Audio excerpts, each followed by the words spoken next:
Hello everyone, नमस्ते। मैं हूँ राहुल देव चौहान और आज का हमारा जो टॉपिक है वो आपने कैप्शन देखा ही होगा कि क्लाइंट को किचन पसंद नहीं आया। तो एक्चुअली क्या सीन है वो मैं आपको समझाता हूँ कि अभी तक जो हमारा कोऑर्डिनेट होता था वो जो उनके ओनर है उनसे हो रहा था। आज फर्स्ट टाइम उनके मदर वहाँ पे आए थे साइट पे, तो फर्स्ट टाइम उन्होंने किचन देखा। तो अभी तो आधा किचन हुआ है, तो उनको पसंद ही नहीं आया क्योंकि आधा किचन होने पर उनको पता ही नहीं चलेगा कि क्या कैसे था। फिर मैंने उनको पूरा जो हमारा 3Ds है वो दिखाया, फिर उनको पूरा मैंने एक्सप्लेन किया कि किचन में कौन से यूनिट पे क्या आने वाला है, आपका क्रॉकरी सेक्शन कौन सा है, ट्रॉली सेक्शन कौन सा है। तो वो सब बताने के बाद वो इतने इम्प्रेस हो गए क्योंकि अभी तक वो जो घर में रहते या जो उनका किचन है वो थोड़ा नॉर्मल टाइप का है और वहाँ पे इतना सारा फ्लेक्सिबिलिटी उनके लिए भी नहीं है, या तो फिर इतना सारा मतलब रिक्वायरमेंट जो उनको है वैसा उनका किचन नहीं है।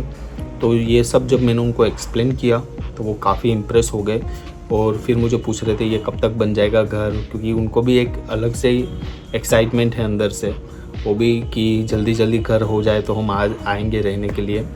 तो ये एक चीज़ जो मैंने आज फील किया कि क्लाइंट जो होते हैं उनकी रिक्वायरमेंट के हिसाब से अगर आप उनकी जो नीड है वो फुलफ़िल करेंगे तो उनके पैसे भी वर्थ होंगे, उनका जो टेस्ट है वो भी वर्थ होगा। और सबसे मेन चीज़ होता है कि उनकी नीड, जब तक उनकी नीड कंप्लीट नहीं होती है तब तक आपका जो काम है as an architect, as an designer, as an contractor, तो वो मेरे हिसाब से वो आपका एफर्टलेस काम होता है। क्योंकि आप कितना भी मेहनत करिए, कुछ भी करिए, अच्छा डिज़ाइन बनाए, कुछ भी बनाए, अगर क्लाइंट सेटिस्फेक्शन नहीं होता है तो वो सब वर्थ है ही नहीं। क्योंकि मेरे अकॉर्डिंग अगर मैं आपसे बात करूं तो मैं सबसे ज़्यादा ध्यान देता हूं क्लाइंट कंफर्ट की, क्लाइंट की रिक्वायरमेंट, क्लाइंट को फुलफ़िल होना चाहिए, उनकी जो नीड्स है वो हमें पूरी फुलफ़िल करनी है घर के अंदर। अगर उनकी जो रिक्वायरमेंट है, हाँ मोस्ट ऑफ ऐसा होता है कि क्लाइंट की जो स्टार्टिंग में रिक्वायरमेंट होती है तो जो चीज़ प्रैक्टिकली नहीं होती है, जो चीज़ उनके अकॉर्डिंग सेट नहीं हो सकती, तो मैं उनको वो स्टार्टिंग के इनिशियल स्टेज पे ही वो सब मैं रेक्टिफाई कर देता हूँ। तो वो जब रूल्ड आउट हो जाता है तो उनको भी समझ में आता है कि हम ये चीज़ क्यों नहीं कर रहे और क्या चीज़ कर रहे हैं, तो उसका रीज़न क्या है। तो ये सारा एक फ़ेज़ होता है स्टार्टिंग में।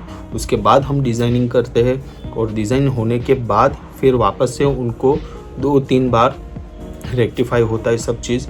जब तक हमारा और क्लाइंट का माइंडसेट एकदम क्लियर नहीं होता है तब तक हम आगे काम ऑन साइट प्रोसेस में ही नहीं डालते। तो उससे क्या होता है कि क्लाइंट की जो रिक्वायरमेंट है, उनकी जो नीड है वो 95% तो वैसे ही फुलफ़िल हो जाती है। बाकी जो 5% है वो जब घर कंप्लीट होता है फिर उनको सेटिस्फेक्शन होता है। तो ये हमारे लिए एक बड़ी अचीवमेंट भी हो जाती है। तो उससे क्लाइंट को भी सेटिस्फेक्शन होता है और जब क्लाइंट को सेटिस्फाई होते देखते हम तो हमें भी खुशी मिलती है कि हमारा काम जो है वो वर्थ हुआ है।